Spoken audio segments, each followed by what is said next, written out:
Thank you for joining my Egypt tour presentation. I'll be conducting a tour to Egypt, including a 3-day cruise on the Nile and a visit to Sharm el Sheikh for about 3 days and a little time in Cairo.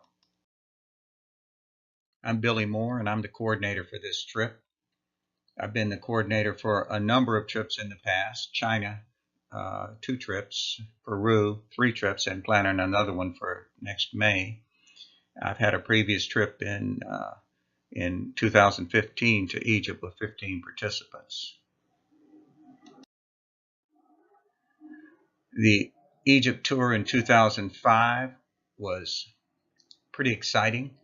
The main difference is during that tour we visited Mount Sinai and actually climbed Mount Sinai. Well, I've replaced that with a 3-day cruise on the Nile River, which will be more acceptable to most people and certainly a better look at ancient Egypt. My experience in Egypt: lived on the North Shore 2001 to 2002, about 2 years. I've been to Cairo numerous times and explored the city. Also, I have gone to the Giza pyramids and all the other pyramids in the area. I've had 1 Nile cruise, and this is what I really want to share with my friends and neighbors. I had done a lot of exploring of the Sinai, including snorkeling trips to Ras Mohammed National Park. The tour highlights: as I've mentioned, in the Sinai, we'll visit Sharm el Sheikh and the Ras Mohammed National Park. That'll be a 3-day tour. In Cairo, we'll see the Giza pyramids. We'll be lodging close to there. I'll take you on a Nile River sail in a felucca boat in the evening after we get there, or on our last day there, whenever it's convenient. We will visit the Egyptian Museum, and we'll visit the ancient shopping bazaar, the Khan el Khalili. But the exciting part is the Nile River. We'll be traveling from Aswan to Luxor on a 3-day cruise up the river, and we'll be visiting the sites along the way, including the Valley of the Kings. The tour itinerary, I'll let you take a look at that. You can hold the presentation here if you need to study it more. But basically, we leave on the 28th of October at a convenient time, 18:30 out of JFK. And we arrive back at JFK at 15:25. Those times allow for good connector flights that will get you from Norfolk to JFK or any other place to JFK and return during normal travel hours. From Norfolk, the round trip is about $300 at this time. Our route of flight is straight across the Atlantic, 5,600 miles straight into Cairo. It'll be on Egypt Air. Egypt Air will be flying the Boeing 777-300, probably the extended range version. It's a comfortable airplane. I've made numerous trips on this particular Boeing aircraft. Egypt Air is a world carrier. They have 75 destinations on 5 continents. Below you can see the seating arrangements. Recommend that one person in your party get an aisle seat, and the other person would be 1 seat inboard from the aisle seat. I recommend the center row because you'll have fewer people wanting to cross you during the trip. We'll have 4 in-country flights. The first one from Cairo, we'll go down to Aswan. We'll take the riverboat up to Luxor. Then we'll fly back to Cairo, and on the same day, we'll fly to Sharm el Sheikh. A visa is required. It costs about $15. It can be gotten at the airport in Cairo or by other means. Your passport should be valid for 6 months from the date of our planned return. Our flight schedule: again, you can pause this presentation to take a good look at it, but basically you see it there with the times in route and all. From JFK to Cairo is 10.5 hours, and the return trip is a few minutes faster.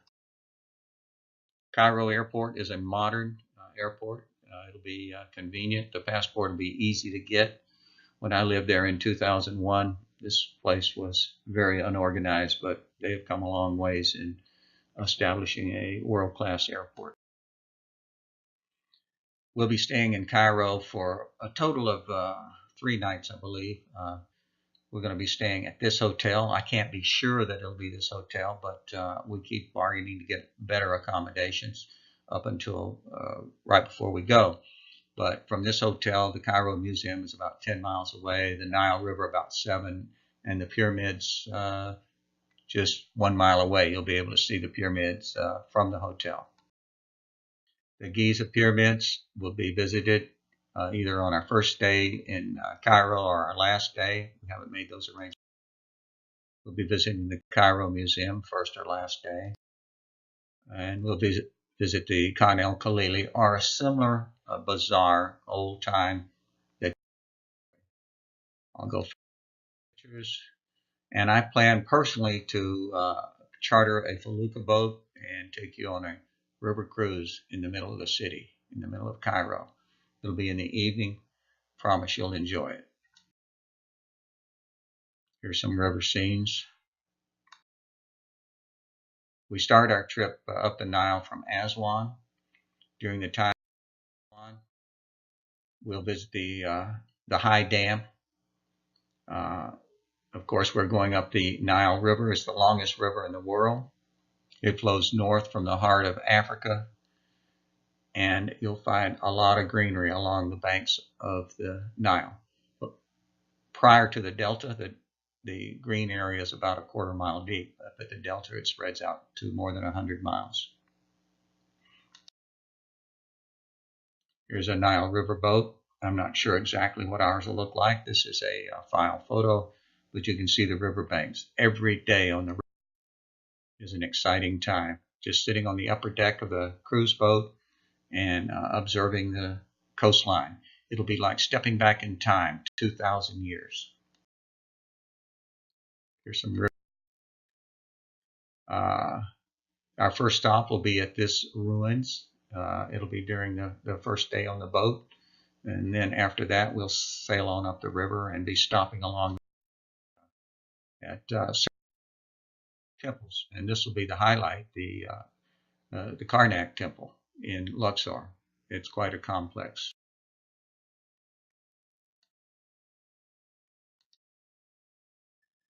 And then we'll go across the Nile to the western side and visit the Valley of the Kings.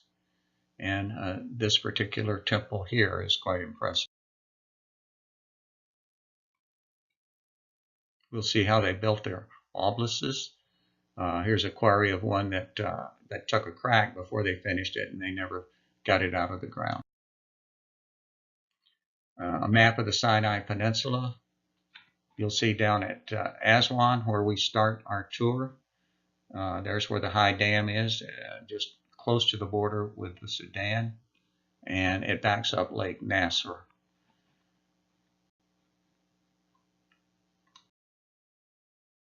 People are concerned about the security in Egypt, but I just want to point out that Egypt is a relatively safe place, probably safer than some cities in the U.S. In fact, safer than most cities in the U.S. Very few Americans are involved in terrorist activity there. I can count in 30 years only 2 Americans that have been killed by terrorist activity. One of them was recently, and that person was in an area that they should not have been in. Primarily, the trouble areas where I have the red circle, and it will be down at the southern tip of the Sinai. That's separated by mountains, deserts, road access, water. There'll be checkpoints along every access and patrols from the air out into the desert.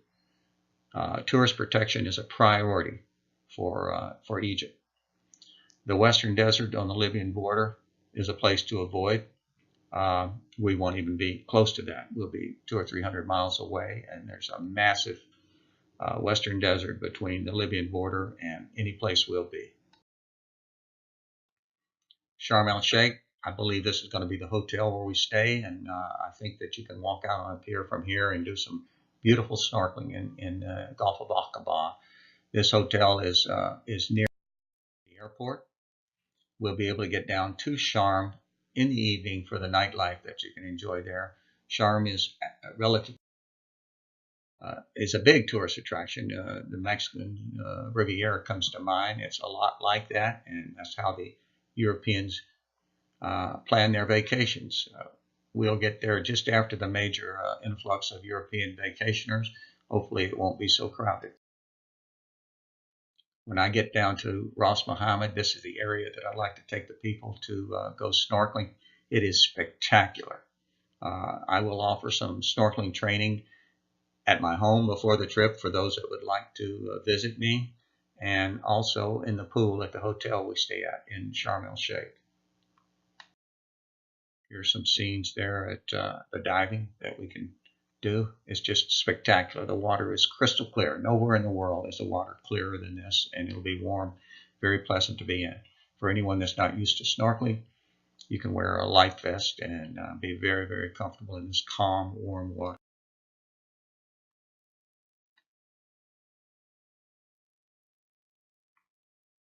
When I lived there in 2002, we had 4 groups of visitors that came over. There's my son and daughter-in-law down at Ras Mohammed. Snorkeling is easy to master. Just be basically comfortable in the water and you can do it. I suggest bringing your own equipment, but rental equipment will be available, and I recommend that you pick up at least a mask and snorkel before you go. Snorkels have been redesigned so that water doesn't enter them even when you go underwater. The Gulf of Aqaba and the Red Sea has a higher salt content than most of the waters around the world. You'll have enhanced buoyancy. You'll be able to relax on the surface and enjoy a colorful display of fish and coral below. Weather is perfect during this time.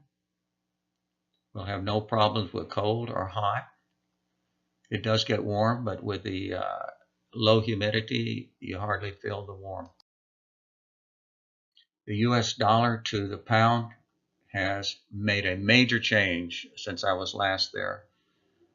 You'll see on the left that the dollar was worth 7 or 8 pounds in 2015. It's currently worth 17 or 18 pounds. I'll update this chart before we go. Here are the costs. Double occupancy, $2,200. A single supplement is $5,500. Payment due is 15 August. I have to turn it in at that time so we can confirm our reservations. Trip insurance should be purchased within 10 days of the payment. The tour package does offer tripmate insurance, and that insurance has been good for about 4 or 5 groups, couples on the travels that they had to cancel. For those that need a roommate to avoid the single supplement, I will coordinate. The 2017 tour is $750 less than the 2015 tour. That's reflected in the value of the pound being devaluated. Attire, like you'd wear on any other tour, conservative for Cairo and the Nile cruise, and down on the boat too. But of course, on the boat, swimsuits, plenty appropriate. On the upper deck, Sharm swimsuits, absolutely appropriate. Short pants in Sharm if you like. Recommend longer pants in other places. Do not discuss politics, of course. You'll need a brimmed hat, sunglasses, lightweight long sleeves just to protect your arms from the sun, and wear a conservative swimsuit. And there'll be a lot of foreign nationals on our river cruise and at Sharm el Sheikh, and we'll probably be an American group that's in small supply for the areas that we visit. The Egyptians will treat you with a great deal of respect, I will assure you. They'll be glad to have you. They'll welcome you every place you go. Wear comfortable shoes. Everywhere we go will be easy access. Hey, don't hesitate to call me with any questions. I just finished a trip in May to Peru. It was my 4th or 5th one traveling with Indus Travel. Indus Travel is superb. They helped me coordinate an exciting adventure. Please contact me. You can see my phone number or my email address. Additionally, I plan a get together at my house for a briefing sometime before the trip.